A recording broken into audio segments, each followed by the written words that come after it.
Assalamualaikum dan hai murid-murid. Hari ini kita akan belajar unit 11 Hormat Menghormati Budaya Kita. Tajuk yang kita akan bincangkan pada hari ini ialah berkongsi hasil tanaman. Murid-murid boleh merujuk buku teks muka surat 69. Pada akhir PDP nanti, cikgu harap murid-murid dapat memberi respon berdasarkan ayat suruhan dan ayat permintaan. Mari kita lihat apakah itu ayat suruhan dan ayat permintaan. Ayat suruhan merupakan ayat yang digunakan untuk memberi arahan atau perintah. Ayat suruhan boleh menggunakan partikel lah untuk melembutkan ayat perintah. Mari kita lihat contoh yang berikut. Masukkanlah baju itu ke dalam bakul. Kemaskan kain baju ini. Kemaskanlah kain baju ini. Apakah pula ayat permintaan? Ayat permintaan ialah ayat yang menggunakan kata permintaan seperti minta dan tolong. Ayat permintaan bertujuan untuk memohon pertolongan dan permintaan. Mari kita lihat contoh yang berikut. Tolong masukkan baju ini ke dalam bakul. Tolong kemas meja ini. Minta kamu semua bertenang. Baiklah, mari kita lihat petikan yang berikut. Makcik Vimala minta beberapa tangkai daun kari. Boleh Saiful. Darshini, tolong ambilkan daun kari untuk Saiful. Baiklah ibu. Saiful,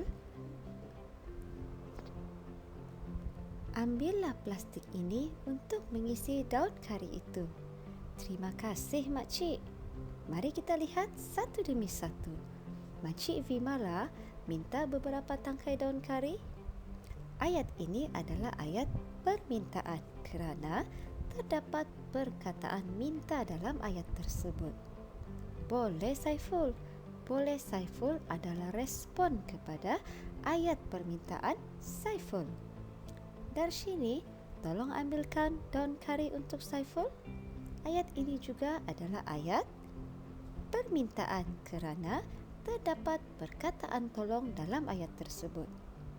Baiklah ibu, ini merupakan respon Darshini terhadap ayat permintaan dari ibunya. Saiful, ambillah plastik ini untuk mengisi daun kari itu. Ambillah plastik ini adalah ayat suruhan. Terdapat partikel lah dalam kata perintah untuk melembutkan ayat perintah ini. Terima kasih makcik. Ini merupakan respon terhadap ayat perintah atau ayat suruhan Makcik Vimala. Wah, suburnya daun kari kamu. Pokok kari ini kami tanam sempena kempen satu rumah satu pokok. Oh, saya ingat.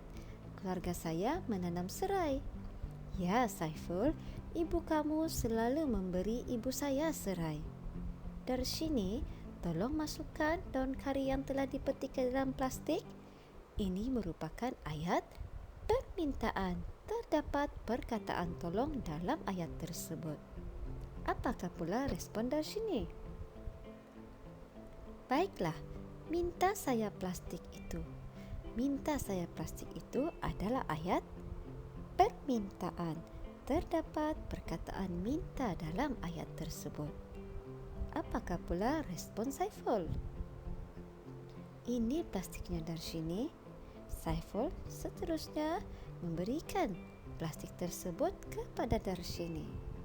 Saiful, ambil daun kari ini dan berikannya kepada ibu kamu. Ini merupakan ayat suruhan.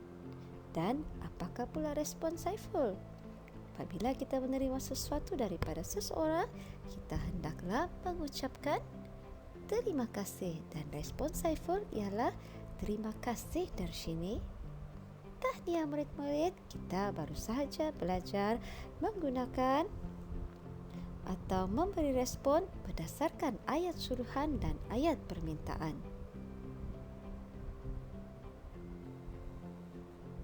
Selepas ini, cikgu minta murid-murid buka buku aktiviti Bahasa Melayu Jilid 1 muka surat 77. Berikan respon terhadap ayat suruhan dan ayat permintaan.